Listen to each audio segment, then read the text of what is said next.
The Utah Jazz have compiled a staggering 19-2 record since the All-Star break. And the mailman, Karl Malone, is on a familiar route as he continues to put his stamp on the competition. As the playoffs approach, each game becomes more vital. Tonight, the Phoenix Suns visit the Utah Jazz, with each team needing a victory to improve their chances for the home court edge come the postseason. Stay with us. The Jazz host the Suns next on ESPN.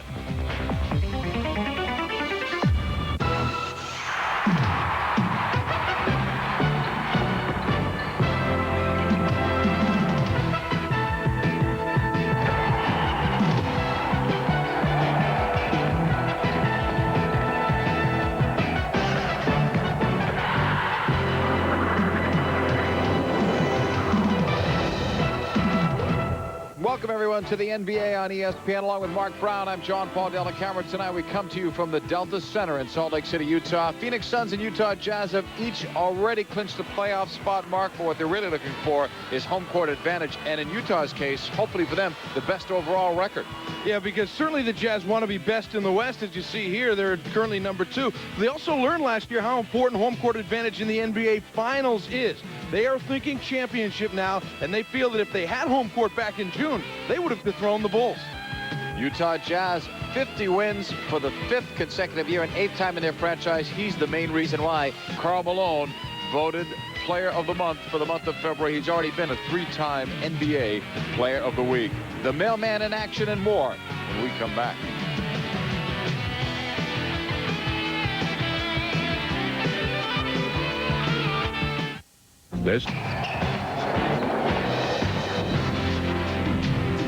Welcome back, everyone, to the NBA on ESPN from Salt Lake City, Utah. We've got the Phoenix Suns and the Utah Jazz, and they will tip it off a few minutes from now.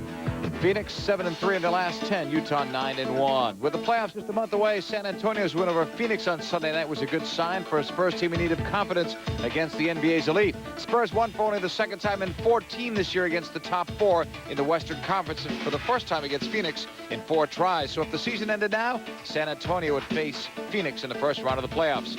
And tonight, San Antonio will face the Cleveland Cavaliers. The Cavs currently hold on the 6th playoff spot in the East.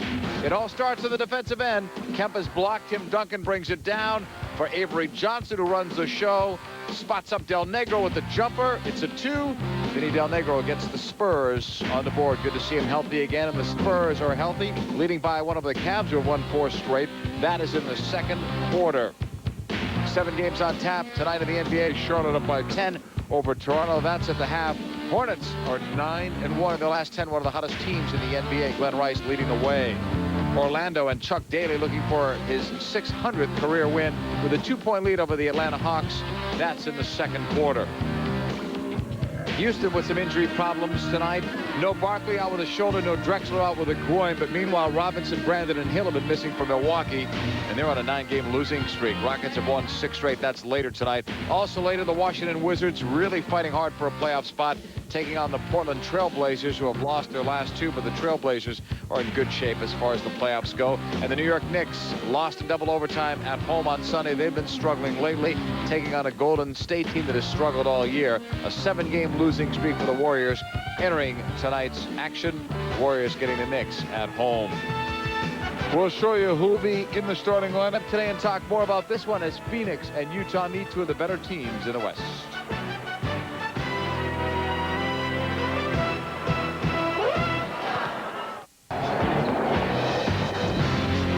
Welcome back, everyone, to the Delta Center in Salt Lake City, Utah, where the Utah Jazz this year are 28-5 at home on their way to an overall 50-17 mark.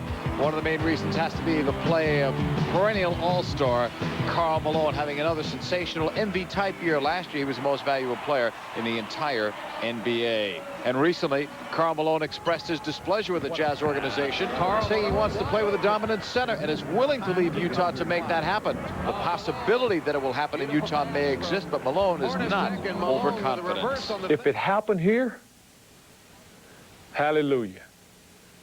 We have a dominant center, and no question in my mind we win it. Okay? If it happened here. Do I see that? No. Well, they don't have a dominant center, but they do have a dominant power forward. Yeah, and over his 13 seasons, Malone's gone out of his way to be loyal and support the Jazz. So this may be less of an implied threat to management than maybe one last desperate attempt to motivate Greg Ostertag down the stretch to deliver on some of that $6 million a year contract. And under the terms of that contract, I think he'll be paid more than Karl Malone at least during the beginning of his and the end of Karl Malone. So maybe a little posturing there as well for the mailman. Again, he's having another sensational year, and he's had to be even stronger this year with Stockton injured. Now that Stockton's back, how about the matchup in the backcourt here? Well, Stockton, one of the all-time greats at point guard. So too will be his matchup one day. Jason Kidd, much bigger and stronger version of a point guard, and these are the guys that Stockton tends to have maybe just a little more trouble with. So should be an interesting to watch that one tonight.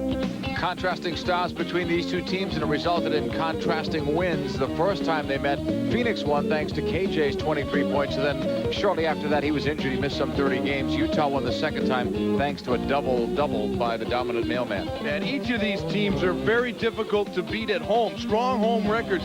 Phoenix on the road, though, just a little above average at 19 and 14. So coming into the Delta Center tonight, they really better be on their game and get out quickly, try to keep that crowd out of it. Suns at times have used even a three-guard lineup, so we'll see what they do today. Their rotation has changed a little bit now that John Williams is back at center and Kevin Johnson is no longer on the injury list. And KJ's not up there among the assist leaders, but Jason Kidd is number 2 to Strickland. Well, you look at this, Rod Strickland having a fantastic year. Now, you remember Stockton didn't win the assist title last year, first time in 9 seasons. He's right up there in the 3rd spot, but Jason Kidd waiting. And Phoenix, number 1 in the league in assists per game. Utah is number 2. And the mailman always shows up for work. 4 games missed. That's incredible. And he, the most obvious example of that work ethic, but as a group, a pretty durable team of veterans, this Utah Jazz team. And tonight, really a battle of opposites. You look at the strength, power, and execution game of Utah, and on the other side, you have finesse, three-pointers, drive, dish, kick, and shoot the jumper. Utah's got it. We're underway. Jazz in white. Malone about 17 feet out. Clunks that one off the rim. Taken down by Cliff Robinson. Now Jason Kidd. They got him last year in a big trade with Dallas. Rex Chapman has had a sensational year. 2nd straight with his team. McDyess on the outside. The kick out. Thinking about it is McDyess, and he drills it. Averaging just over 14 a game. Usually when you see a big fella hesitate and not take the jumper when it first shows itself, once they reload, they misfire. Not that time for McDyess. On the outside, Hornacek misses. Jazz are 0 for 2, and they're the best field goal shooting team in the entire NBA, and they have been the last 3 years. Kidd likes it and hits it. 4-point lead for Phoenix. Yeah, and sometimes his jump shot looks so good, like right there, but career, he's under a 40% shooter. Usually the weakness in his game. The only one. Stockton driving, decided to pass it too late. Suns come back with Kidd. Chapman from outside. Their first miss, taken down.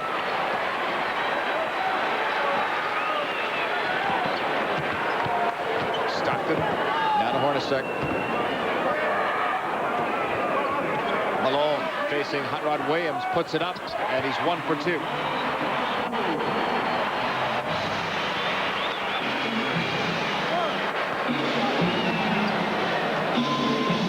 Jason Kidd to Rex Chapman. McDyess now back outside. Chapman again out of the University of Kentucky. Started out with the Hornets. Turnaround by McDyess, who's been hot of late. Couple of tips. Malone's got it. The Jazz leading scorer and rebounder. Stockton up court. An easy 2. Foster. Well, Greg Foster is the complete opposite of Greg Ostertag. He's not really a physical presence inside, but he's quicker. He can get out and run the floor. That time he beat the whole Suns team down there. Suns will move it around. They don't have a dominating score. In fact, Chapman's the leading scorer, and he doesn't even get 16 points a game. Teamwork at its finest by the Suns. They don't have anyone in the top 20 in rebounds, yet they're number 9 in the NBA. side. Nice hit. Hornacek from long distance. Danny Ainge knows all about long distance shooting. And so does the guy that's guarding Hornacek, Rex Chapman, but he doesn't know much about stopping that shooting. And he'll have a tough match if Hornacek gets hot tonight. You can see a flurry of three-point shots tonight. Down low, Cliff Robinson, the ex-Trailblazer, with a miss. Foster takes it down for Stockton. Stockton driving, dishing. Keith kicks it. Foster, long rebound. Hot Rod Williams has it. Well, we look at Phoenix's starting lineup, and they're only starting 2 guards here, and they've got 3 big men up front. Phoenix is one of those teams that's bench is so talented that sometimes they get better and go on better runs when they go to their bench. This is not a big Phoenix team, but this is as big as they do get. Remember last year, 3 and sometimes 4 guards out there. Tough to defend against. Kidd with a miss as time was running out. Stockton from Foster, and Stockton will slow it down.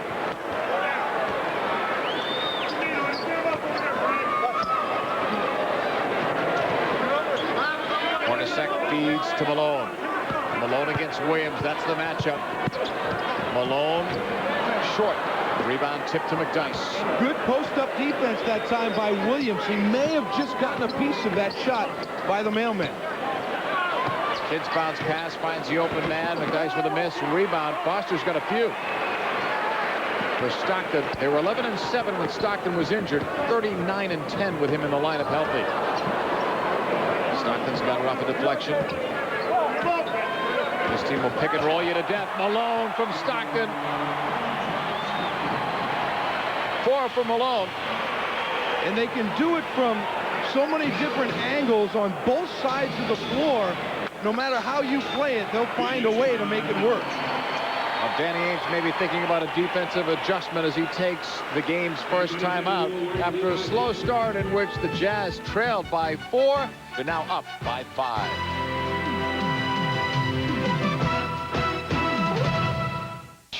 Number 1 right now, Utah. And to go even further, 19 and 2 since the All-Star break. 20 of the last 22 have been wins. Well, you've got to account for Jeff Hornacek.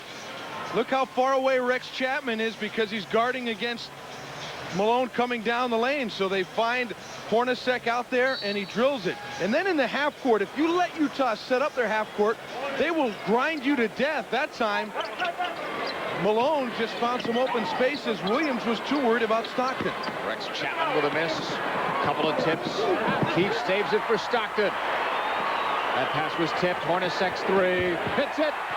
The man that won the three-point shooting contest at the All-Star game has 2 threes. Well, the Utah Jazz shoot the three-pointer extremely well, but they rarely take it. It's always in a good shot selection situation. They will not force up bad perimeter shots. 12-0 run has put them in good stead here. Turn around, McDyess, an awkward shot. Malone either walked or was pushed. And Malone usually draws those fouls. We're going to take a look now. The diagonal cross-court pass is going to arrive on a couple of bounces. There is Jeff Hornacek, and he's going to get a free run here. He's got to make a little adjustment on the double bounce pass, but ends up catching it right in rhythm. And he's just got the beautiful pure stroke from inside and out. Malone about 19 feet away. That's tipped long. Chapman, leading scorer in the Suns. Great outside shooter. Just coming back recently from a foot injury, and he's brought those numbers back up to where they were. Dice backing in on Keith. Kicks it out. Penetration from Kidd. Scoop shot looked good, but it doesn't go down. Foster and another board. Foster's winning the battle on the boards on his own. Oh, great pass to Malone and a foul on Williams. There's no stopping that. Well, the only chance you have of stopping it is you've got to pick up Karl Malone as he comes down the court and start bumping him up at the free throw line. You can't let him walk down to 3 feet in front of the hoop and establish position, and that's what Williams allowed him to do. And Malone will score and go for 3 points every time in that situation. I'm surprised his substitutions took this long, but Chapman sits, Kevin Johnson comes on, and Danny Manning also will check in for Cliff Robinson. So the team becomes quicker, more athletic, better passing. everything. And this is really the Phoenix team that we've come to know and love under Danny Ainge, with more skilled players, more passers on the floor, a little quicker. And one of the best ways to combat Utah's grinded-out half-court offensive game is to change the game, get it moving in the full court, and try to make them match up with your quickness. It looks like maybe that's what Coach Ainge has decided to do now. Kidd and Kevin Johnson playing together in the same backcourt. Manning's pass, Williams. There's some of that passing ability. They'll call it a goaltend. Well, Phoenix now with this lineup is able to spread the floor, creates more openings for that backdoor cut, and there is the goaltend. So right away, first possession, they've got their best shot of the entire first quarter. Shooting-wise, Utah shooting brilliantly again. A foul down low. Take your pick. You had McDyess there. You also had Williams, with Foster going strong to the hole. 18. I'm hearing 18 courtside. What happened there was McDyess tried to draw a foul so that Williams wouldn't have two quick ones. The referee did not buy it. Greg Foster goes to the line. What a year he's had. Thought he was traded to Orlando, and he was, but then the deal for some. They even use Foster on the pick and roll. Stockton doesn't use it, but draws the double team anyway, and Foster got a running start on that play. Really looked like a walk, but gets the benefit of the doubt, draws the foul on Williams, and is at the line. And Williams is out. Foster makes it. He's got 4 points. He's a 75% free throw shooter. Lead is back up to 11. Manning swings it out. Mark Bryant is checked in for Williams. Again, they get a little smaller, but Bryant's a pretty good banger. Former Houston Rocket on the spin move, blocked. Karl Malone. That was just ugly. Karl Malone is waiting for this move, waiting for the spin back. Got a running start at blocking it and does it with his left hand. Bad pass. It's going to be picked up. Isley, who came on for the miss, but a foul. Danny Ainge is speechless.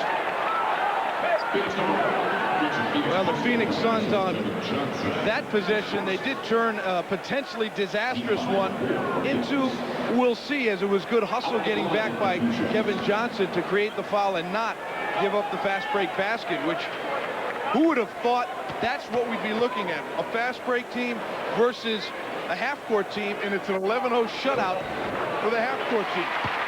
Don't do me any favor. Coming up on Friday, Rockets and the Magic. That's our game.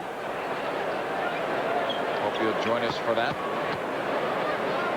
Rockets have won 6 straight going into tonight. Magic fighting for a playoff spot. 2 free throws made.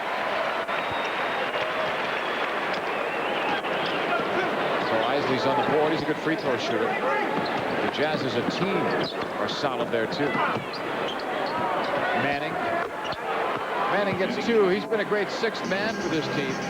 Got to root for Danny Manning. Anybody that's had 2 ACLs, 1 in each knee, and still playing this game. And playing it pretty well. Complete player, very versatile. Hits the boards, hits the jumpers, and dishes. That steal, a reach in. No continuation. Foul on Hornacek. And a pretty good foul there by Hornacek. He knew he was in trouble, but he didn't give up a layup, and he didn't give up a 2-shot foul. Jason Kidd's going to be happy playing for Danny Ainge and happy to be out of Dallas. That team was going nowhere. And now he's on a playoff team. What a pass from McDyess. Well, you can, if you are guarding a front court man, you cannot afford to relax for a second, because Jason Kidd can throw that alley-oop with the best of them. Isley. Down to Malone. Hornacek was picked up. Malone turning inside. Foster stripped. Danny Manning with quick hands. Manning recently got his 700th NBA steal. Jerry Sloan, 627 career wins. Longest tenure with the same team of any NBA coach. Hornacek with a miss. McDyess with a rebound. Just a step out of even Hornacek's range.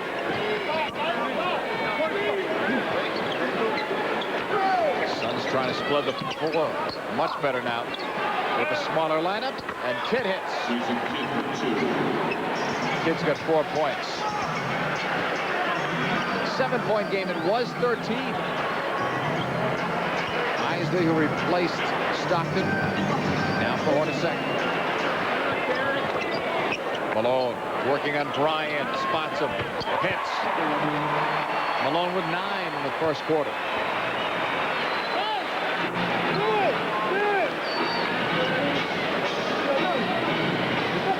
Lead is back up to 9. Kevin Johnson, 10th year with the Suns. Kidd finds Manning, the ex-Kansas great. Nice roll to the hole. Manning with 4 points. Under 3 minutes to go in the opening quarter. Foster spinning on the baseline. McDyess won't let him through. Now Foster turning, missing. Keefe with a tip. Manning's rebound for Jason Kidd, and the Suns are running. KJ inside the line. He hits for 2. And as we said, the starting lineup was struggling, JP. Suns go to their bench and get better. One of the few teams that can do that on a nightly basis in this league. Well, you got 6 Suns averaging double figures in scoring. 11 Suns getting over 15 minutes a game. They've got some depth on this team. Some players now are fighting like Steve Nash just to get some minutes. Malone, nice hook. 11 for the mailman. And other teams that are in need of a point guard would love to have Steve Nash, who, as you pointed out, really doesn't see much of the floor for this Suns team. Jason Kidd's 3 goes down. 7 points for Kidd. He shoots threes at about 30%. Close one now. 4-point game. Jazz still leading. Hornacek to Malone. And Bryant trying to tie him up, but we've got a foul. And Bryant jawing with the mailman. Malone walking away, so as not to get into any confrontation with Bryant. Utah still leading, but they had a 13-point lead at one stage. Well, Mark Bryant has come off the Phoenix bench, and he has drawn the mailman as his assignment. Now, you know it's going to be a physical lineup here. Now watch the mailman. He clears through on the face-up and then just easily hits the jumper. The next possession was a rolling hook, and then this was the 3rd straight time down. And you see the mailman taking a little bit of exception with a few words, a couple gestures. Bryant giving it right back. Well, last year he won the MVP award, and this year his numbers are even greater. And the big thing about Karl Malone, he is so consistent. Yeah, consistently excellent, and obviously a guy who is blessed with a lot of physical talent, but he has worked so hard to refine his game, and that's why it is so hard for him to understand a player like Greg Ostertag, who clearly needs to work harder than anyone, who doesn't seem to be willing to put in the work on his game. And Ostertag in the game now, making nice with Karl. During March, no one scored more points than Karl Malone. 660 trips to the free throw line before tonight's game, and he's nearing his 500th made free throw. A lot of offense, so many different ways from Malone. 13 points in the first quarter. Bryant will have his hands full.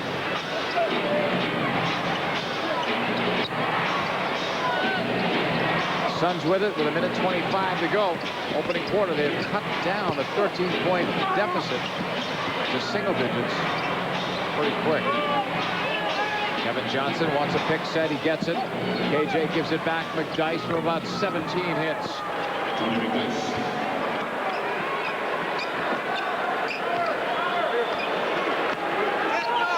Jazz by 4. Minute to go. Under Isley's direction, this team had a winning record when Stockton was out. Isley's numbers were better as a starter. Nice jumper from the outside. Keefe. That's his first 2. He had 25 points in that double overtime game against New York Sunday at Madison Square Garden. Jazz by 6. Manning backs in, working on Keith, hits it. 6 for Manning. You look at what a lift that Suns bench has given, and so much of it is due to the basketball IQ of these players. Kevin Johnson, Kidd, Danny Manning, these are players that are extremely intelligent. Kidd came back and Keith got a grab on him. Adam Keith's first foul. 4-point Jazz lead. John Stockton sitting no points so far tonight, but that's what has happened. When he was in the game, the team was up by 11, and they've lost some of that lead since he's been sitting. But Jerry Sloan will always use that substitution pattern with John Stockton. He routinely sits out the last 5-6 minutes of the first quarter every single game. KJ missing, rebound, Ostertag. Time running out, and it does run out for the first quarter. There's your story right there, Karl Malone. 13 points, 5 from 8 from the floor. Didn't miss from the free throw line. So Karl Malone has 13 of the Jazz 27 points, nearly responsible for 50% of that offense. Jazz by 4 after 1.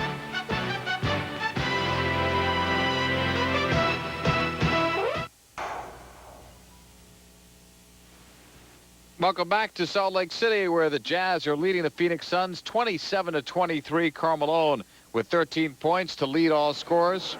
On the opposite side, Jason Kidd has 7 points to lead the Suns, who got 8 points off their bench. And things changed, Mark, when Kevin Johnson and Danny Manning came in. Yeah, they sure did. It was a 13-point deficit at one point, and they were able to come back and really run their offense a lot better once they had the more skilled players on the floor.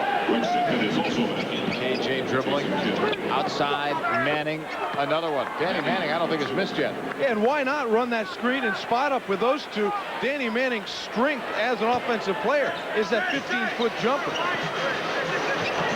Ryan Russell is checked in. You saw Ostertag before. Charlotte's really handing it to Toronto tonight, and that's in Toronto. Ostertag, so criticized by Karl Malone earlier, missed that one. Ryan Russell ran into his own player. Brings it back outside. Isley running it. You've got Stockton and Malone sitting together right now. Start of the second quarter. Shot clock down to 6. Foster, better hurry. Isley, oh, nice work from Isley. And JP, this is a real opportunity for the Phoenix Suns. It's pretty much bench on bench right now with a lot of the personnel. And that Utah team does not have a lot of offense firepower there. Phoenix should be able to make a run here if they put their mind to it. Chapman came in earlier at the start of this quarter for Kidd. Foster already with 5 rebounds. From the outside, long miss. Rebound, Ostertag. First 2 points for Ostertag, who only averages 5 points a game. And it's the one area where Phoenix is vulnerable here. They've got a very small lineup, and now that Utah's taken Malone out, they do have the 2 7-footers in there in Foster and Ostertag. Manning running into Foster. Kicks it outside. Isley with a deflection. Kevin Johnson and the Suns will have it. Steve Nash, one of those players we spoke about before. They actually go 3 deep at the point guard. Off a tip. Danny Manning with the steal. KJ with it. Suns getting over 9 steals a game as a team. KJ will bring it out. The team has won 62% of its games since KJ came 10 years ago. Won 50 games 7 times. 5th best record of all NBA teams since his arrival. Oh, Manning, that was sweet. 10 for Danny Manning. Off the bench, he's averaging almost 14 points a game. Got to be right now one of the NBA's best 6 men. And with the slowing down of Kobe Bryant and the inconsistency of John Starks, you got to look at definitely Manning, I would say, the front runner for that award this year. Foster on the outside, driving, ducks the head down. What a slam! 6 for Foster. And a great aggressive move, but Come on, George McLeod, you're 6'7". This guy's 6'11", with no legitimate breakdown game, and you let him walk right by you. Rex Chapman off the pick and roll. Manning, wide open look. Danny Manning's unstoppable right now with 12 points. Utah wants a timeout. 20 seconds, though, that's all. And I'm wondering if we won't see Stockton and Malone come back in off of that timeout. Jerry Sloan, as he talks to his troops, he had 4 bench players in the lineup there for Phoenix. They had their entire unit, 5 guys who are non-starters. Jerry Sloan has his team on top in the division, but right now just a half game behind Seattle for that all-important home court advantage, and they get to play in Seattle at the end of March. That could decide it. And Utah, we talked about the run. You said 19 of 21 since the All-Star break. This is a typical Utah Jazz season where they go on a strong run when it comes down the playoff stretch. And if the series or the season ended today, Utah would play Houston, Phoenix, and San Antonio. Some interesting matchups there. And San Antonio just beat Phoenix for the first time in 4 tries this weekend. Isley with a miss. Well, they kept Stockton and Malone on the bench. Shannon Anderson came in. Foul called on Phoenix. Well, what Utah lacks in offensive firepower in this bench unit on these first few possessions, they have made up for it by crashing those offensive boards. Manning committed the foul. Shandon Anderson wearing number 40. Good player off the bench for the Jazz. He's in with Russell. This is really a second unit with the exception of Foster. And last year, Russell was a starter. So was Ostertag. Another move to the bucket. Ostertag with a miss. Oh, he had to go up strong, and instead he walks. Ostertag's got to be feeling the pressure. You don't like to have your team superstar criticize you on a nationally televised interview like that. Yeah, and he's a player of limited offensive ability, but where you see inside when he gets his opportunity, those are his best chances to score, and he absolutely must finish when he's in point-blank range. Johnson with Ostertag after him. Rex Chapman, he does that so well, but he missed that shot. Great tip by Manning. Chapman's got it. Chapman can catch and shoot with the best of them from three-point land. KJ to Chapman. Now he'll drive through. A little penetration. In and out for Chapman. Tipped. Foster unofficially with rebound number 7. And then he tried to do too much in leading the break. Knocked out by McLeod. Let's look at the activity of Danny Manning. Can't get the rebound. Makes a nice little touch pass out to the perimeter, and they reset. Brian Russell started the first 6 games of the year. Jerry Sloan didn't like his performance. Now he's come off the bench, and he does provide a spark there. They actually play better with Keith starting and Russell off the bench, and more explosive that way, bench-wise. Chapman coast to coast, and blocked by Ostertag. That's what Malone wants. Good hustle in transition, staying right with the play. Isley gave it up on the outside. Anderson short. Rebound, Kevin Johnson. Another tough year for KJ with injuries. He's already missed 30 games. Talked into coming back a year by the owner, Jerry Colangelo, after KJ said last year was it. Manning blocked finally. Foster getting up there. He's playing an all-around game tonight. Anderson, great athleticism to score 2. Utah has done a tremendous job with their opportunity transition offense. At the same time, they have denied those same opportunities to Phoenix, who loves to get out and run. Phoenix wants a timeout. You talked before about Phoenix making changes and putting in a running game, and it seems like Utah's made that adjustment. They put in some runners off the bench, and they've opened up the lead. Get ready for Malone and Stockton, though, when we come back. Leading by 6 points, and at the commercial break we saw Rex Chapman walking out, headed for the locker room, and we don't have a shot, a better shot, to see if it's the right foot that has been bothering him before. He had a sore right foot, and he missed 4 games, 0 for 5 so far from the floor. But you're seeing what we saw during the commercial break. The preliminary report we're hearing now is that he has aggravated his left groin, so a totally different injury, different side even. That could be a tough loss for this team. Chapman, a great three-point shooter. Might mean some more playing time, though, for Steve Nash or Kevin Johnson or others. Yeah, and one of the real streak players in the league. He's on a cold streak tonight as he heads out, 0 for 5, so maybe it won't hurt him too much. Speaking of streaky shooters, they still have Dennis Scott on their bench, too. They got him in the trade with Dallas. Brian Russell. Stockton and Malone are back. Stockton sat out, and incredible for him, 10.5 minutes.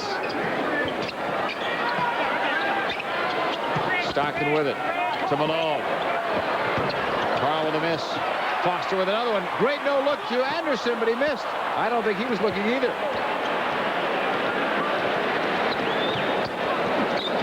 McLeod was stripped.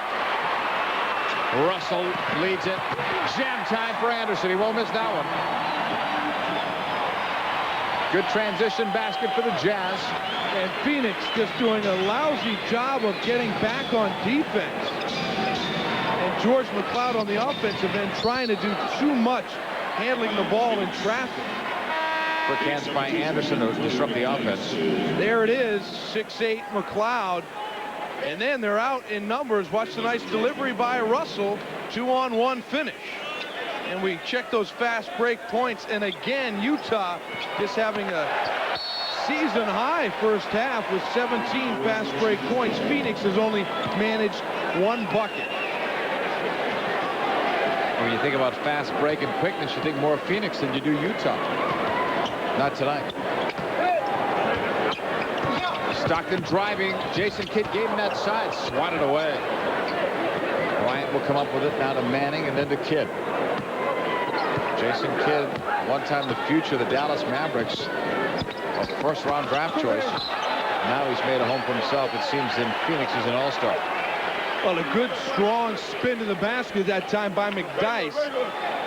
But it was stripped away. Showed a little too much ball to Brian Russell. McDyess to Kidd. Cliff Robinson was checked back in with a miss and a foul on Bryant in the rebounding action. Bryant's second personal. Phoenix wants to bring in Dennis Scott, that three-point weapon.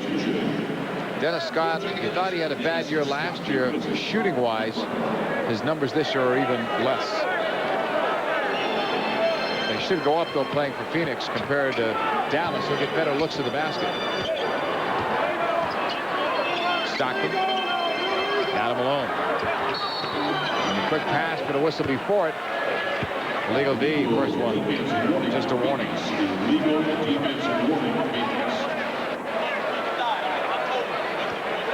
Danny Manning so far with 12 points, leading his team in scoring. Second to Malone's 13, and Malone hasn't played much this quarter, so he has been stuck on the 13 points. Stockton against Kidd. Brian Russell, short, rebounded to McDyess, getting over 7 boards a game. Phoenix can't find anyone except for Manning, who was hit, and lately Manning hasn't been taking the shots. There is Manning. They're out to him quickly with Anderson. Kidd posting up, kicks it out. Better hurry with 4 on the shot clock. Dennis Scott hits. Well, that's certainly a good sign for Phoenix. First field goal attempt by Dennis Scott, and he drains it. They give Stockton some room. Brian Russell thought about the 3. He led this team last year in threes made. Stockton kicks it. Brian Russell, long 3. Got it. Brian Russell shooting that at 35%. That's his first field goal, extending the lead to 8 points. Both teams have attempted 5 threes. Manning backing in, turning on Anderson. Manning has suddenly gotten cold. Stockton wide open. Anderson blocked from behind. Manning. They're going to call a goaltend on him. Another example of Phoenix not getting back. Nobody has got Anderson running free here. A late attempt off the fake. But I mean, he had a free run at the basket. 19 fast break points for Utah. And remember, it was Anderson who was guarding Manning, and he must have went down the floor like lightning. From the outside, Scott in and out. Those hurt. Here's Stockton, 10-point lead for Utah.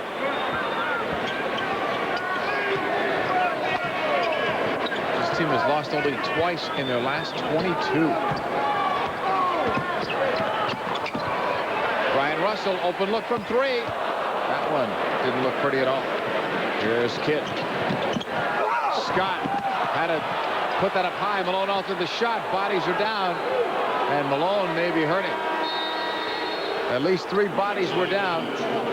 Now he's just meditating. It takes a lot to hurt Karl Malone. All those hours in the weight room. He's like the man of steel. Trying out the 2 American long distance punt. Coming on the court is Chris Lutz and Adam Zimmerman. They're each going to be attempting a long distance punt. 50 feet. Ball going in the hole. Wins that contestant. Karl Malone and company getting a breather. It's a 10-point lead. Utah Jazz playing well at home. Those transition baskets are keeping them on top. Karl Malone has 13 points, and Karl Malone, the mailman they call him, recently he delivered this message about Greg Ostertag. I look at Ostertag, you know, and I don't think he have the commitment. You know, I have a problem when a guy says, if I had half of Karl Malone work habit in a national publication, the future franchise player, if I had half of his determination and motivation, I'd be a hell of a player. Stinging words about Greg Ostertag. That was quite the interview. Yeah, it's one thing to say if I had half his talent, I'd be a heck of a player. But it's basically saying if I work half as hard. Well, what's the problem? Go out and work hard. Called him lazy. If you translated it, Dennis Scott with 4 points.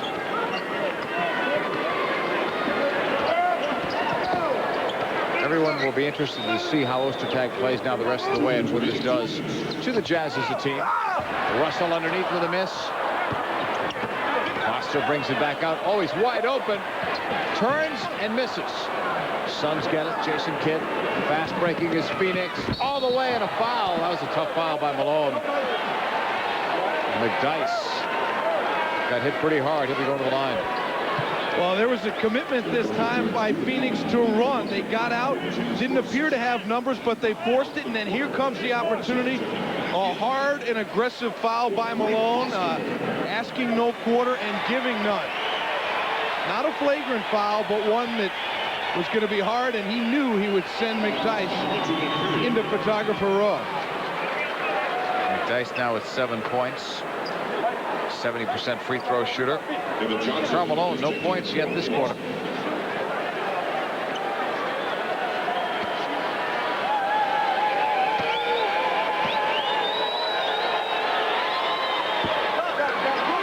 Dice with a miss, taken down by Utah. They've got a 7-point lead. At one time it was 13.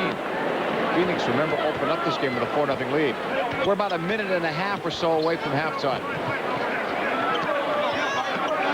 Malone and a foul. Kevin Johnson will do some complaining. But Phoenix does get called.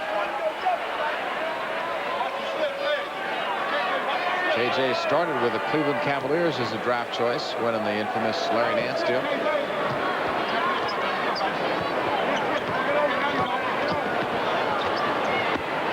Stockton to Hornacek. Malone was tied up by Robinson, then he goes down. It's getting rough out there. McDyess ran into him a bit late, too.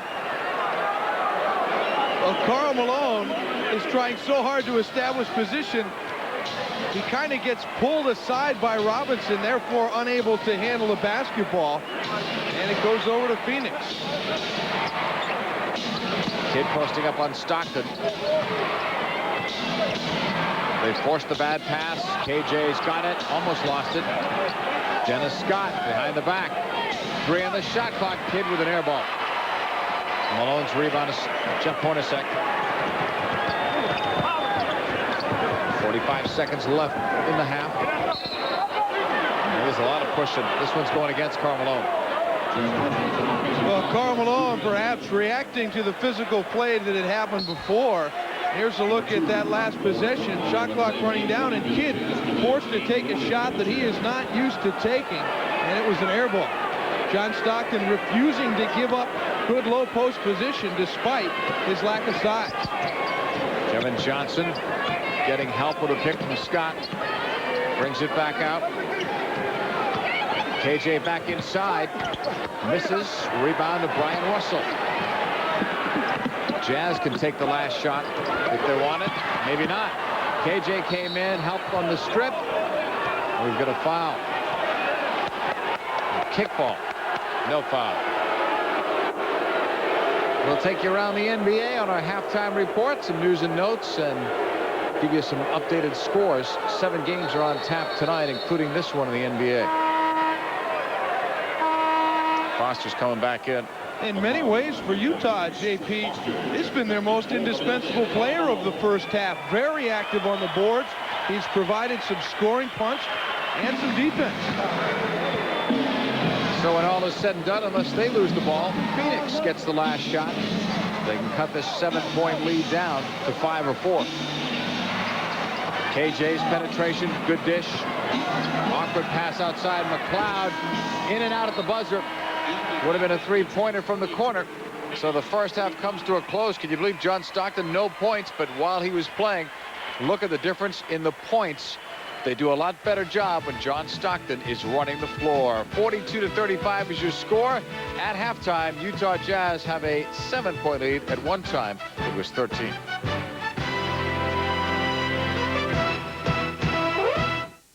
On to our halftime report. You're watching the NBA on ESPN, and at halftime, Utah Jazz at home leading over the Phoenix Suns. 42-35 is your score. Now let's take you around the NBA. Tell you what's happening in the news, where the owners have voted to reopen the labor agreement and what could be the first step towards a lockout. The NBA owners voted on Monday to go back to the bargaining table. So the contract will now expire on June 30th instead of the 2001 season. NBA's Deputy Commissioner Russ Granick said, and we're quoting, although the league's revenue growth has been strong, players' salaries are climbing much faster than revenues, and as a result, Granick claims the league is becoming unprofitable. 15 clubs, he says, are losing money. The players wonder how, with a record $1.7 billion in annual revenue to their credit. And in Chicago, at least 3 of Michael Jordan's teammates say the superstar's future with the Bulls depends more on the team retaining Scottie Pippen than it does on retaining Phil Jackson as coach. That according to the New York Times. The newspaper said the players, speaking on condition of anonymity, said Jordan wants Pippen to return and is less concerned with Jackson's plans. Pippen remembers a free agent after the season. Jordan has said he would play only for Jackson, and he reiterated that statement in Toronto on Sunday after the Bulls won by 2 over the Toronto Raptors. Other NBA news, the 76ers bring back Derek Coleman, who's had a pretty good year for them. He is back off the injury list. The Cavaliers likewise do the same with Danny Ferry. And Shaquille O'Neal of the Lakers, the NBA Player of the Week. Ever since the criticism of Del Harris, the Lakers have won 9 of their last 10 and have been one of the hottest teams in the NBA. When we come back, we'll check out more action around the NBA, highlights, scores, and news, and more from Utah.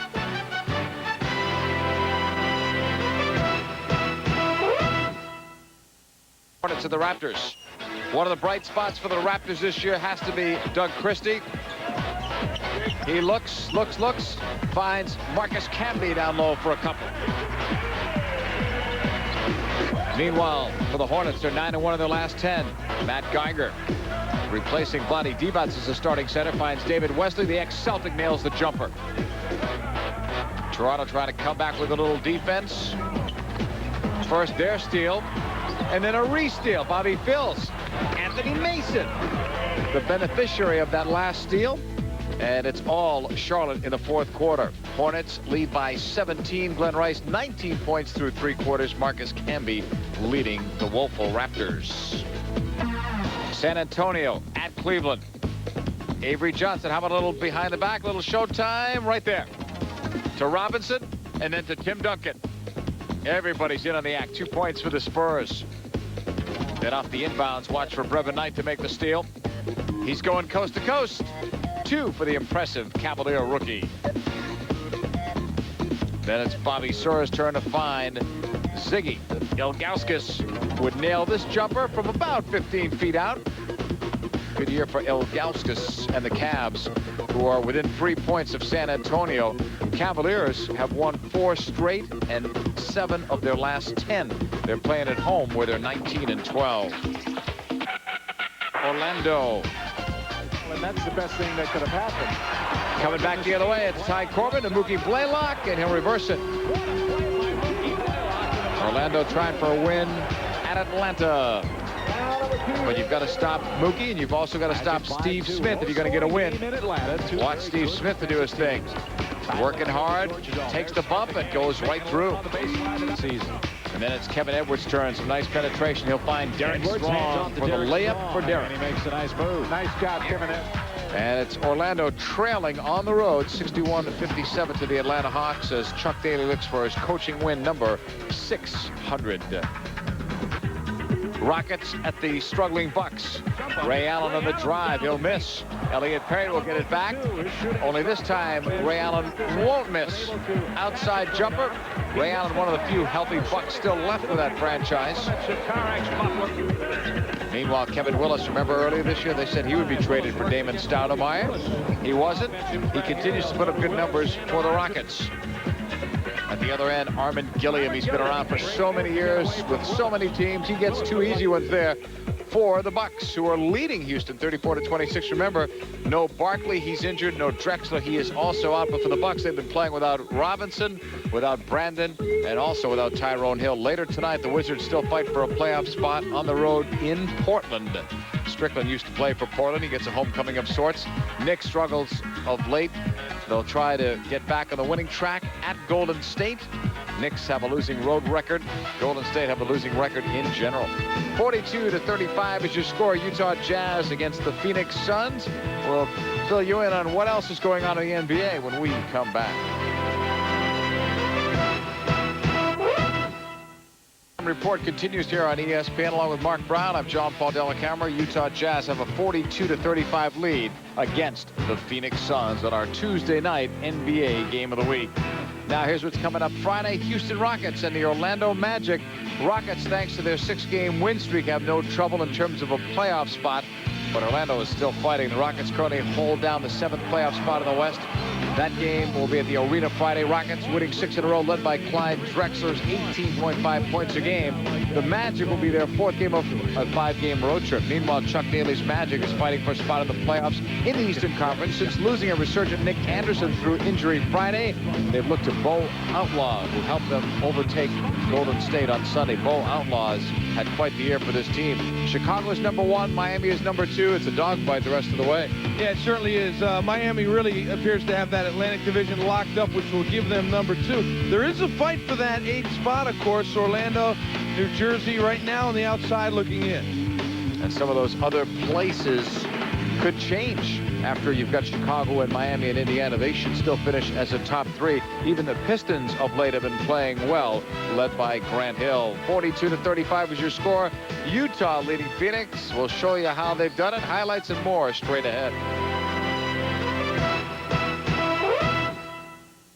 It's the Jazz over the Phoenix Suns, 42-35. Each of these teams have already clinched playoff spots, but they're still fighting for home court advantage, and fighting is a good way to describe these two teams' attitudes.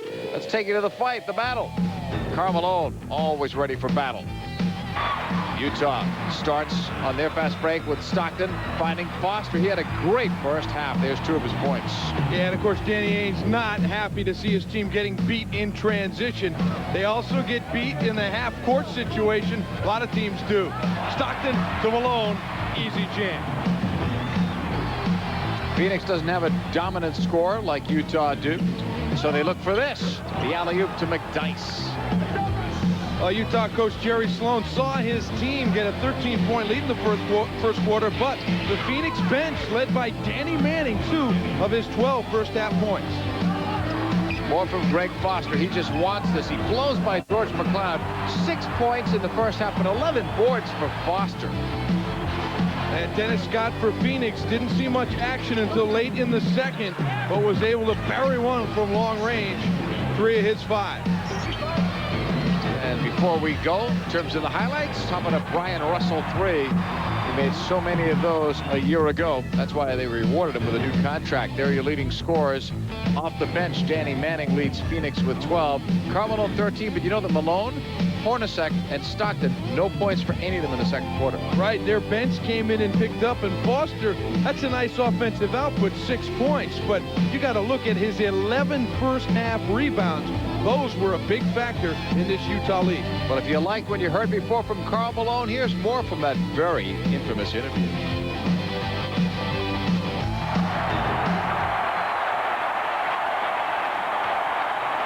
When I go set a pick and a guy tell me I got him,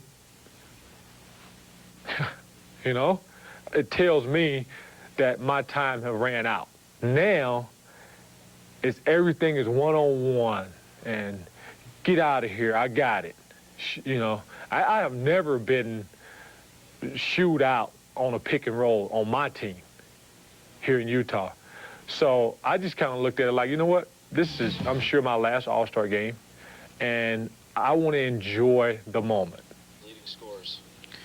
NBA's leading scorers, you see Karl Malone is number 3. By the way, just to add something to that, he never identified Kobe Bryant. Someone looked at the tape, figured out that was it, figured out it was Kobe, but Karl Malone, for the record, has never identified Kobe. Based on that video, and based on everything else I've heard, it probably was. We have identified him. Right, but he never did. He's got a legitimate point, and Kobe Bryant received a lot of criticism for his kind of one-man show at the All-Star game, and in fact, Coach George Karl benched him for the remaining 18 minutes of the game after that whirlwind move that he made that wowed everyone. Cliff Robinson still pointless, and look at that, another rebound for Foster. That's 12. Malone at the other end, trying to get back into the offensive flow. You'd have to look at many a score sheet in Jazz history to find when Hornacek, Stockton, and Malone had no points in a quarter, any quarter. But of course, Stockton didn't play much. 7 assists for John Stockton in only 13 first-half minutes. We're watching Stockton's time. From the outside, finally a basket, and that's the mailman with 15.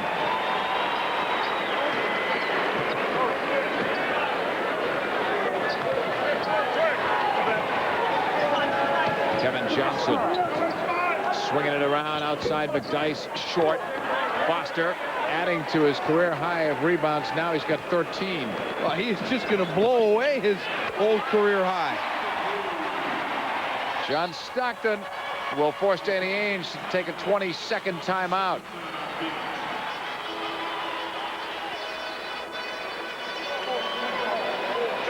Just a 22nd timeout. Jazz continue to lead.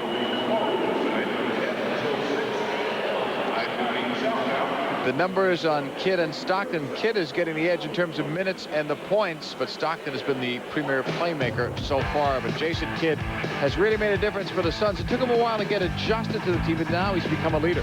Oh, he certainly has, and his impact is undeniable. The ball moves better, and it makes it easy for a new player such as Dennis Scott to get acclimated. Of course, Kidd, little tough shot selection there late in that first half, but since he has become a Phoenix Sun, they're 77-47. In games that he actually plays, they're 69-32. That's almost a 70% win percentage. KJ finding the open man. Robinson playing without that headband that he used to wear in Portland. Now from the outside, long shot. Long rebound to Malone. Now to Stockton, whose last field goal was a 3, his first field goal of the night. Wondering if Jerry Sloan isn't resting Stockton a little more today, and even Karl Malone after the double overtime game on Sunday. As Stockton draws a foul, but they're not going to count the bucket. No continuation, surprisingly. Jerry Sloan says you'd be a future Hall of Famer. Couldn't get that call.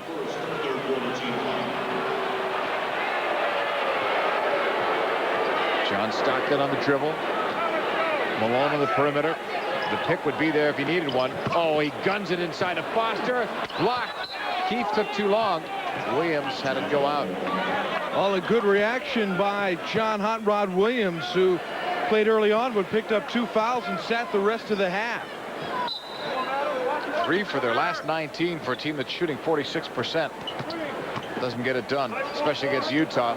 Hornacek with a prayer that's not answered, but a foul inside the lane.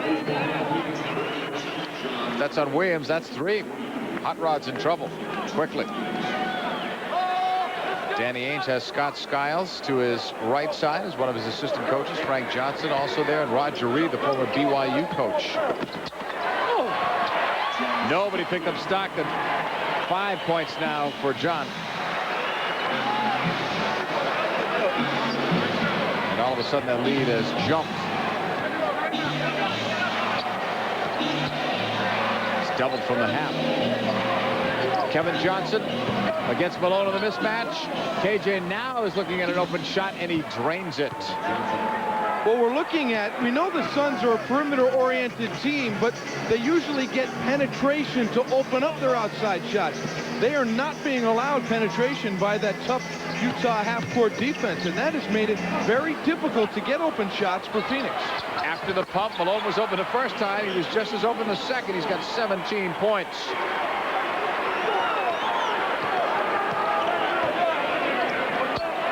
Lead is back up to 14, biggest lead of the night. 8:40 to go in the quarter. We may have an illegal D here. Jerry Sloan is being very polite here. He's been tossed out of 3 games already this year.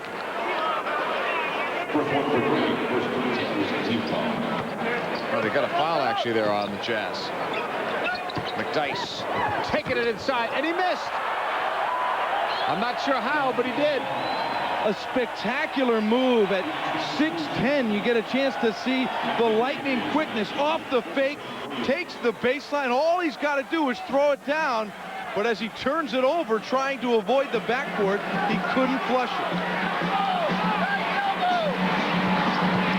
Stockton outside to Malone. Short jumper by Fosterfield. Keith tipped it, but right to Robinson. Jason Kidd in transition, trying to cut that lead down a bit. Cliff Robinson to the outside. Kevin Johnson, 3-time All-Star. Brings it around 1 pick. And another whistle. Hornacek gets called. And a big key for what's been happening here is Phoenix has not been allowed to get any penetration, but let's take a look back now as John Stockton gives it up, uses the back screen, opens up ever so slightly, but a perfect pass delivered by Hornacek. No further word on Rex Chapman, by the way, as McDyess misses. Chapman left before the half ended, went to the locker room for some treatment. No misses outside shooting if he doesn't come back. 2 best passing teams in the NBA as far as assists per game, and Utah with a big edge tonight. Wide open. You know, sometimes we don't give Malone enough credit as a passer. That's a great feed. As power forwards go, he and Charles Barkley, the premier post passers, and you saw it there from the mailman. Well, Utah is threatening to run away with this one. No defense from Phoenix, and they can't make a shot. 53-37 is your score. Back to the Suns and Jazz. Phoenix could certainly use a run, but they need to do something on the defensive end, too, and that's not going to help. Yeah, their offense has been completely paralyzed, and the reason is that Utah has not allowed dribble penetration. JP, I can't remember a single time when KJ or Kidd penetrated into the lane and drew defenders and was able to kick it out to a shooter. They've been stopped on every attempt. The fake. Hornacek and Stockton. Look at that touch pass to Foster. That's just brilliant stuff. Keep your head up, keep your feet set, and be ready for a pass from anywhere if you're a member of the Utah Jazz. Jason Kidd took a while to get there to Manning. In the paint, the turnaround, finally a bucket. Danny Manning now with 14 points. 16-point lead. Biggest lead was 18 by Utah.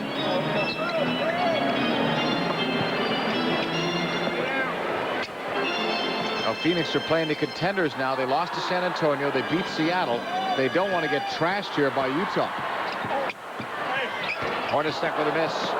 Manning the rebound.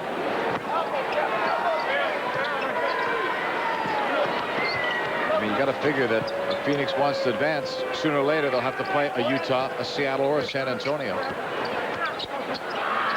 Manning, in and out. They're 1 for 8 now this quarter, unofficially. Stockton, Keefe almost walked. Foster, long distance. That's only a 2. Well, that's way out for him. Oh, he's having some fun tonight. A double-double already.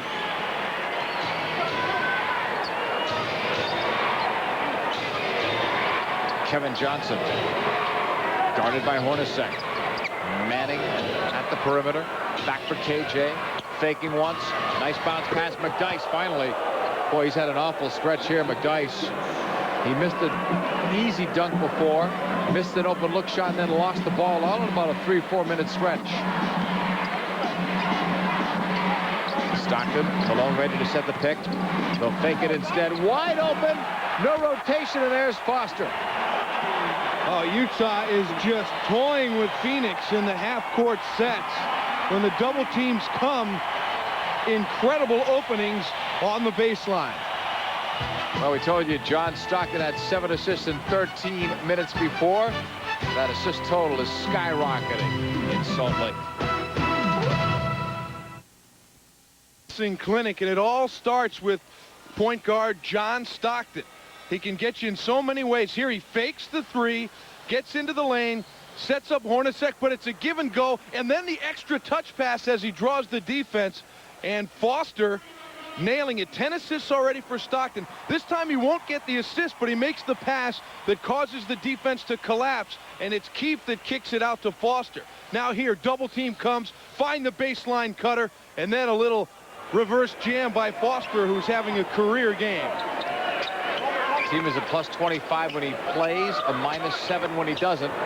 Kevin Johnson, you can change that graphic now. 6 points for KJ. So that's 20 off the bench, but the starters haven't gotten it done. No points out of Robinson, 2 out of Williams, but Williams doesn't score much anyway, and Chapman has been injured. Hornacek, easy. Well, that time Karl Malone knocked off 2 defenders. Looked like a pulling guard leading the sweep there as he knocked it off and created an open opportunity for Jeff Hornacek. Hornacek knocked that out. There's Jason Kidd, only player to play in every game. He started them all, too, for Phoenix, all 68. This being 69. Hook by Manning doesn't go down. Isley. And Stockton gets a well-deserved breather. Isley will bring it out. Back inside, there's Malone. What a pass again. In and out from Hornacek. Jason Kidd has been beaten on that cut at least 4 times tonight. The Dennis Scott fake, and then the put up is good. 6 for Scott. Former Orlando Magic. 16-point game now. Phoenix shooting woeful for the 2nd straight game. They only shot 40% against San Antonio in their loss. Nice reverse. Hornacek knew where he was. And counting as Kidd gets beat backdoor again. He's turning his head, not seeing the basketball, and the ball's just getting whistled right by his ear. KJ, finally some penetration. Shot was blocked. Foster came in. Now it's Isley and a reach in. Danny Manning. Now things started well for Phoenix with a 4-point lead, but it's been disastrous. Here is Hornacek. He's going to make that cut off of Malone. There is, you see, Jason Kidd had no idea where the basketball was. He was all over Hornacek, but he couldn't see the ball in order to deflect it.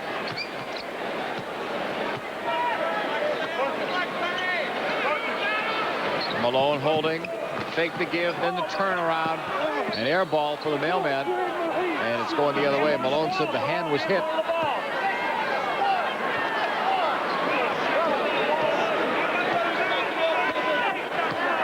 Well, with our sound bites from Karl Malone and some of that just recently, little ornery these days, JP. He says what's on his mind. He also said he doesn't want to play for another coach, just like Michael Jordan said. He said he wants Jerry Sloan back. You have to wonder why it wouldn't happen. Sloan's record has been outstanding, but he too would like a contract extension. Isley. Nice move by Isley. They're embarrassing the Suns defensively, and not just with the starting five. Just because John Stockton went out of the game, you can't relax when you guard the backup point guard. Kevin Johnson and Greg Foster's just having a ball. Jump ball. This man is having a monster game. 12 points. Last time we checked, 13 rebounds, which was a career high. A couple of blocks and some altered shots, too. Probably saying to everybody, Ronnie Cycli who?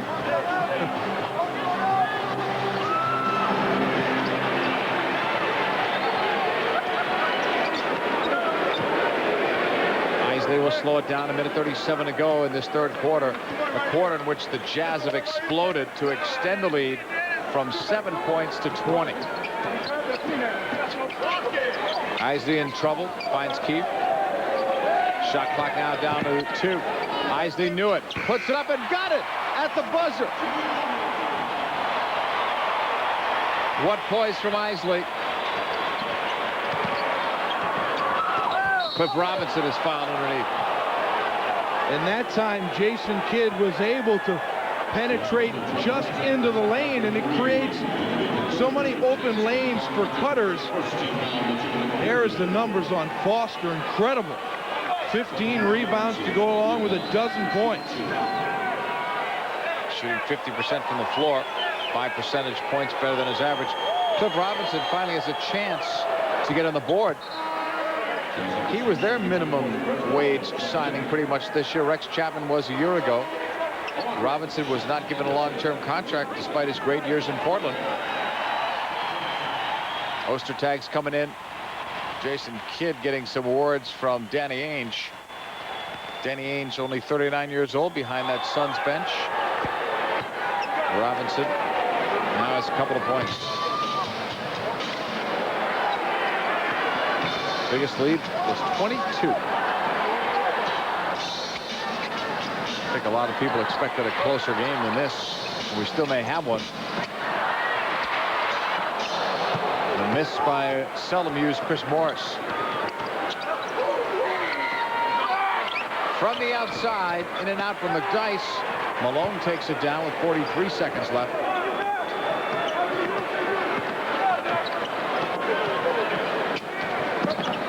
Isley, nice move all the way. Howard Isley went right through the defense. 10 points. 69-47. You know, Phoenix had 23 points in the first quarter, JP. It has taken them now 2 more quarters just to equal that number.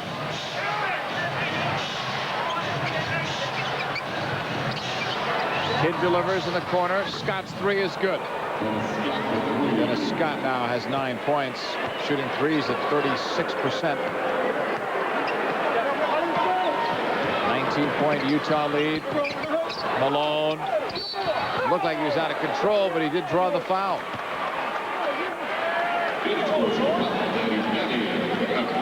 Dennis Scott trying to draw a charge. Well, the Phoenix defense is making Howard Isley look like an all-star. Look at him beat 3 defenders and finish with the left hand. No disrespect to Isley. He's been a very solid backup here, but an all-star he is not, and the Phoenix defense has just been awful of late. Malone now with 18 points. If you want to circle these in your calendar, Friday it's the Rockets and the Magic. Going into tonight, Rockets had won 6 straight. And next Tuesday, a couple of great matchups in store. Pistons, Bulls, and Jazz, Sonics. Our game is the Pistons and the Bulls. Pistons have done well lately, but they still need a heck of a surge to get into the playoffs. Long one, tipped. I think they're going to count it. No, Malone, that should have been a goaltend. I'm wondering why he touched it with time running out. Well, Malone contending that the ball was going to be well short of the rim. Well, let's take another look. In regular motion, it certainly looked debatable. Here is Malone right in front of the rim. Now, the question was it offline, left or right? And this angle may show it a little bit better. That ball, at the very least, is going to catch a piece of the rim. So that, I call that goaltending. Really looks like it should be goaltending. I'm wondering why he even touched it. Yeah, why bother? Danny Ainge is asking about it. The quarter will come to an end. We may have to come back and figure it out. Well, they're not going to give him the basket. Danny Ainge, I think, has every right to be upset. 71-50, but hey, Danny, nothing's going right for your club today. They'll need one heck of a comeback to win this one in the fourth quarter.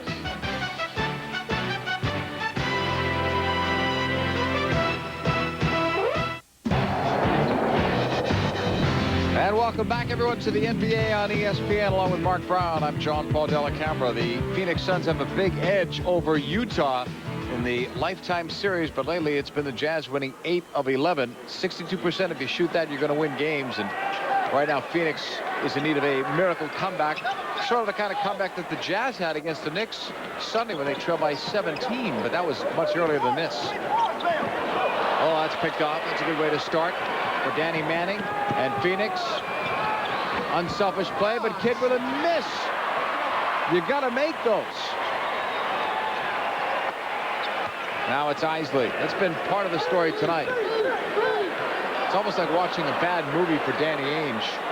And then reruns. There's more. Isley fouled by Kidd. Another situation where a Utah player gets free along the baseline behind the defense. But instead of 2 points on one side, way to start the quarter, they give up 2 here and possibly 3. Steve Nash has come on now.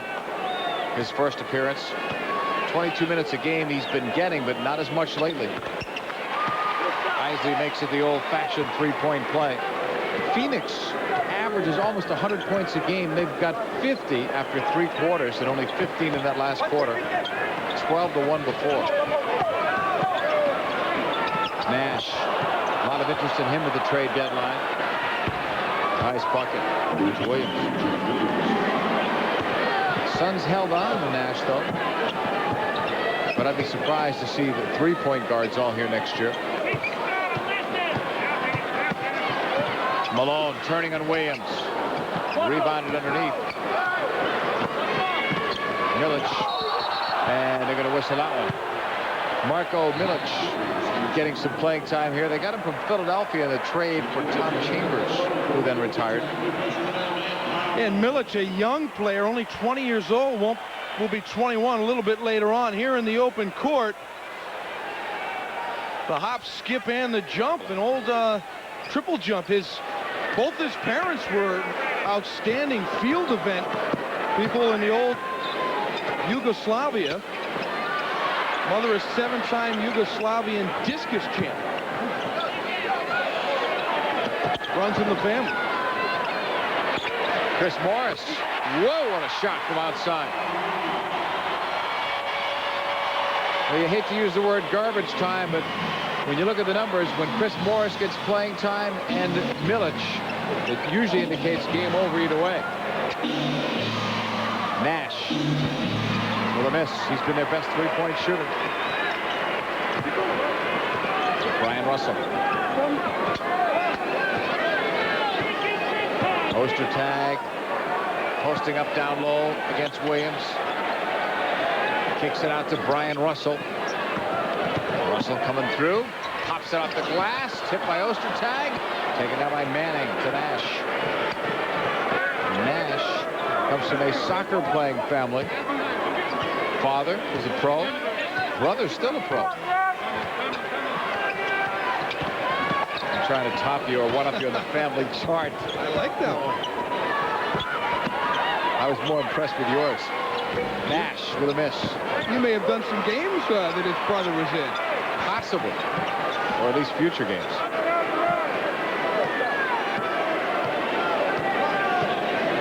Here's Morris. Lost it in traffic. Manning gave it up. Now to Williams.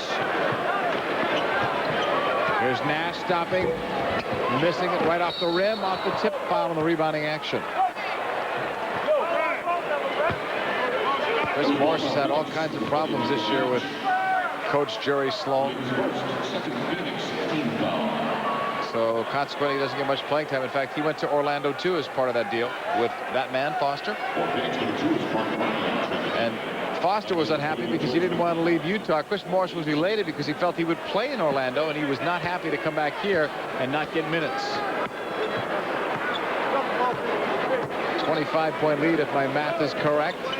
The biggest lead of the night for the Jazz.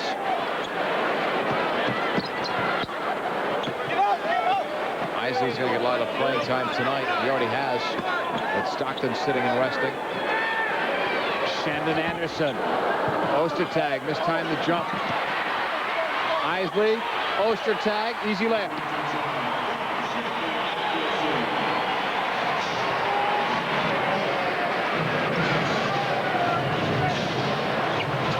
.7-point lead. Dennis Scott, and he was held by Brian Russell. Well, Dennis Scott's been one of the few bright spots for Phoenix so far tonight. He shot the ball extremely well, and you really have to credit him for getting himself into shape. That's one thing he has battled at. Even going back to his collegiate days, was always considered a bit too hefty. He does look trim, yeah. Trimmest we've seen him. Jerry Sloan hasn't been in many games like this, as great as Utah is. I mean, this is a big-time blowout, but against a quality team, a playoff team. Look out. Brian Russell taking no prisoners on that jump. And as much as Utah has fed off of this weak Suns effort, they remain hungry. They're going after more.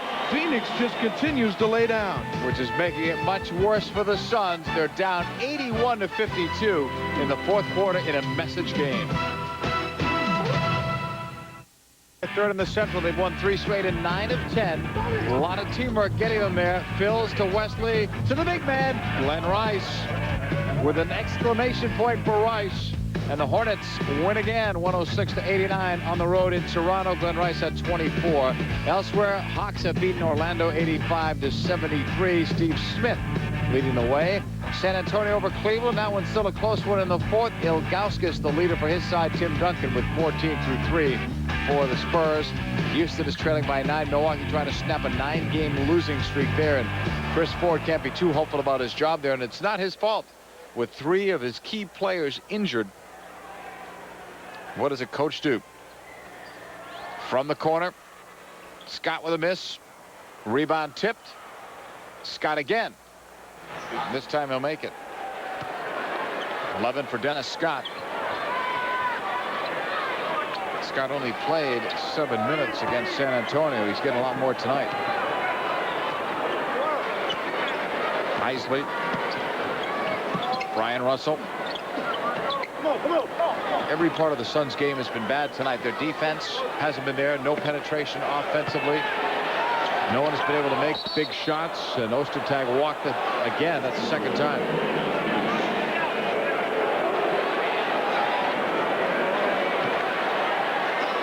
Jerry Sloan still coaching hard, even with a 27-point lead. And the great coaches do that.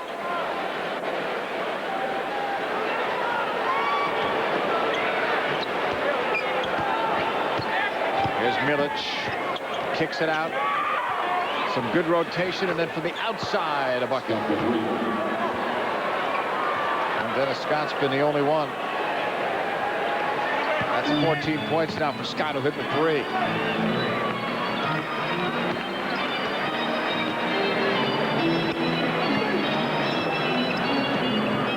Brian Russell out of Long Beach State. Nice pass to the cutting man. That would have been spectacular had Morris's shot gone down. Instead, a McLeod foul. George McLeod getting caught up in the screening on the weak side, low block, and it's just a quick flash across the lane. And a wide open opportunity now from the free throw line. Phoenix 36% It started bad, JP, and it just kept getting worse. The one good spurt they showed when they had Jason Kidd, Kevin Johnson in there at the same time, and Danny Manning. McDyess has struggled, 9 points and about 6 rebounds unofficially.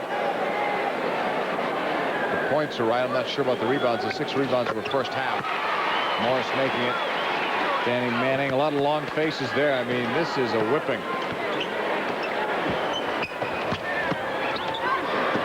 What a swat from Ostertag, but we will count that one.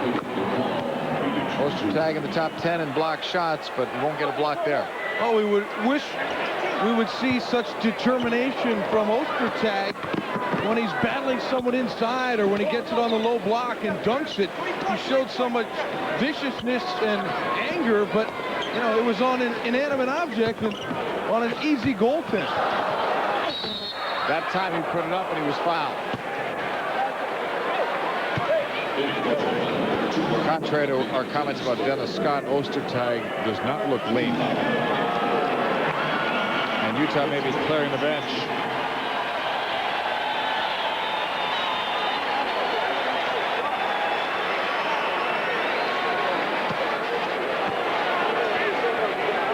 Jacques Vaughn has not been playing much lately. And Ostertag misses the free throw. Ostertag's the only player in this team that cannot make free throws. Vaughn is very popular here.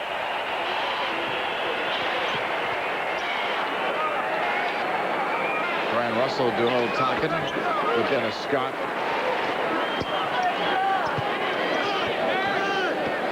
Jacques Vaughn, I guess to the fans here, sort of like the walk-on in college that doesn't get to play, and you roar your approval when he comes on. Milic is fouled underneath. Well, Marko Milic in limited minutes has really provided some highlight reel material for the Phoenix Suns. Watch the great crossover there. He beats a very quick defender in Shannon Anderson and then gets fouled on the way in. Milic, an extraordinary athlete.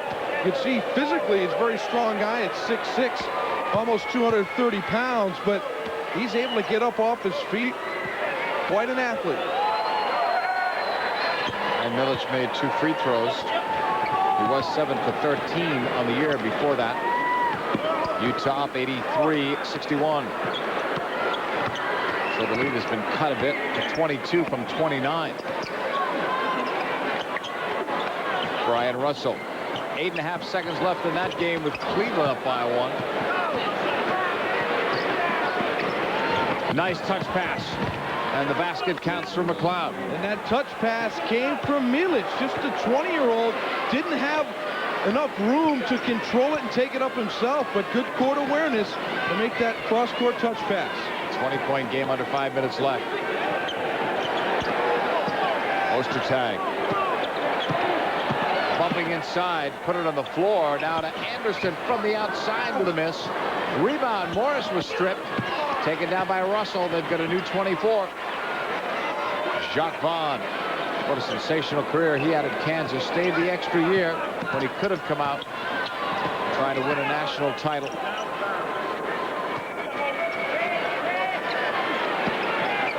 Morris kind of forced that up, but he got it. That's what Chris Morris used to do with the New Jersey Nets when he was getting minutes. 85-63. Utah. Milic giving it up now to Nash. From the outside, Bryant missed. Oh, Milic. That's 6 points. He has looked good. And that's what we're talking about. He's got great elevation. Once won a European slam dunk contest by leaping over a car.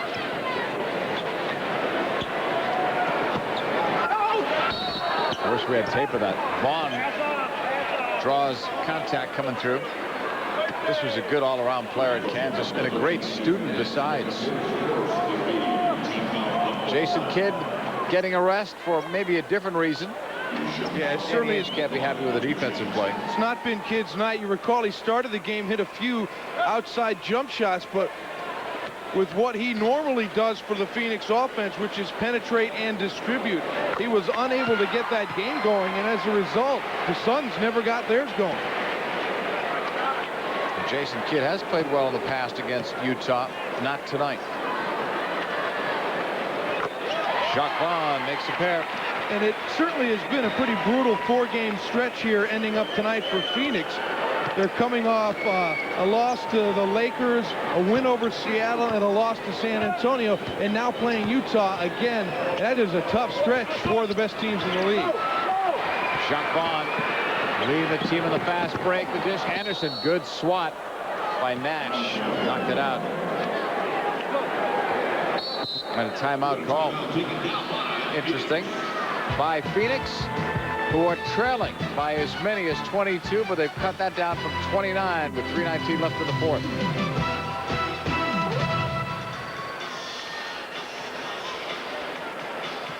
Pitch. Danny Ainge would probably rather be watching tennis than this tonight. It's been bad for that bench. Here's Nash. I mean, if you saw this scoreline, you would think that Utah was probably playing Toronto or Vancouver or Golden State or one of those teams, certainly not Phoenix. Nash 3. Too long, taken down by Anderson.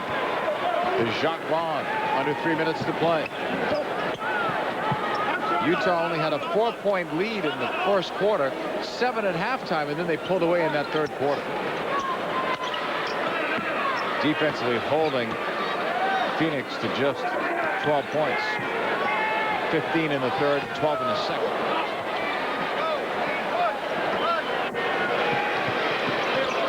Up court come the Suns, and a miss by Nash. And in the rebounding action, he lands on the Jazz bench.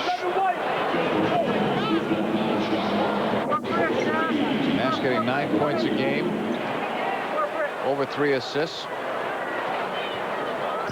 I mean, Jason Kidd's #2 in the league in assists, but when you put Kidd's assists together and then you add Nash's and you add Kevin Johnson's, you're up to about 15 from that position.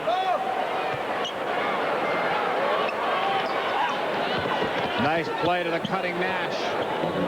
Well, that time beating Utah at their own game, finally getting an easy hoop, cutting behind the defense. Jacques Vaughn got beat on that one. Honor on the Ostertag pick. They were teammates at Kansas.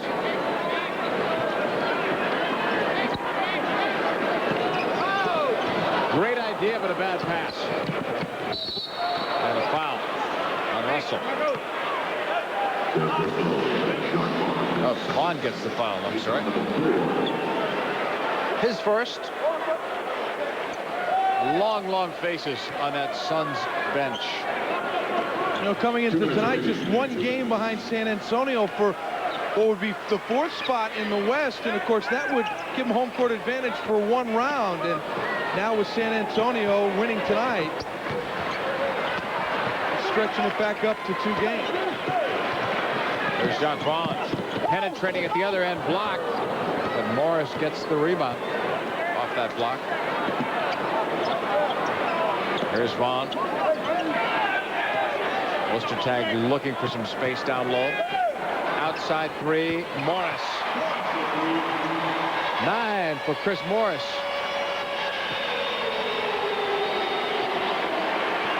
Glancing at that clock. He's having a good time, too. Guys like Morris that don't get to play much, they want to keep going. Well, if you've got a tired team, this is a great night for Utah. And also for Phoenix, for that matter, if you're going to lose the game. Although you don't want to get beat like this. Mirich. Should be a 24-second violation, no? It did catch a little piece of the rim. So they give it. And the Utah team stood around just for a second, and McLeod was able to take advantage. But one of the few times that Utah has been unprepared for what Phoenix was doing. And I guess we can forgive them inside a minute with a 21-point lead. A chance to get to 70 points as Vaughn fouls. Danny Ainge's team averaging 99.2 points a game And here they've struggled to get 70. Yeah, that really put it all into perspective when you said a chance to get to 70. That's how bad it's been for Phoenix. Normally, in this early third quarter, they've hit 70. And there it is. McLeod now with 5 points. The mailman with a rest. He only had 19 points tonight, but he didn't play much in the latter stages of this game. Nothing at all in the fourth quarter. He and Stockton in and out. Utah Jazz with a convincing win over Phoenix tonight. 20 points right now.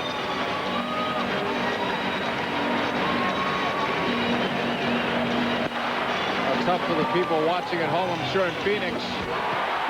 As Ostertag gets 2, he's got 6. McLeod, 22-point game. McLeod looking. Milic has been the only bright spot on this team all night. Nice pass. Nash for 3. Got it. Nash now with 5 points. 92-73, so it's less than 20 points, but this was really a trouncing. From Salt Lake City, Utah Jazz in a message game stomped out the Phoenix Suns tonight. 92-73 is the final win number 51 of the year for Utah.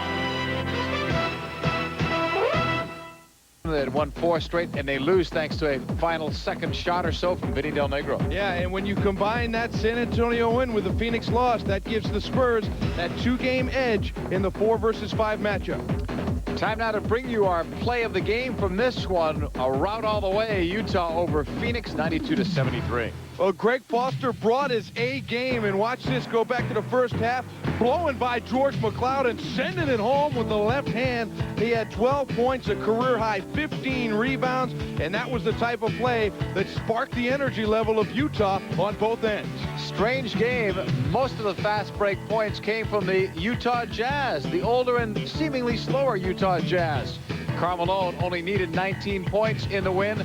John Stockton, meanwhile, had 10 assists. Danny Manning had 14 points in a losing effort for the Phoenix Suns. A 29-point lead at 1 point for the Utah Jazz, who get their 51st win of the year. For Jerry Sloan, win number 628.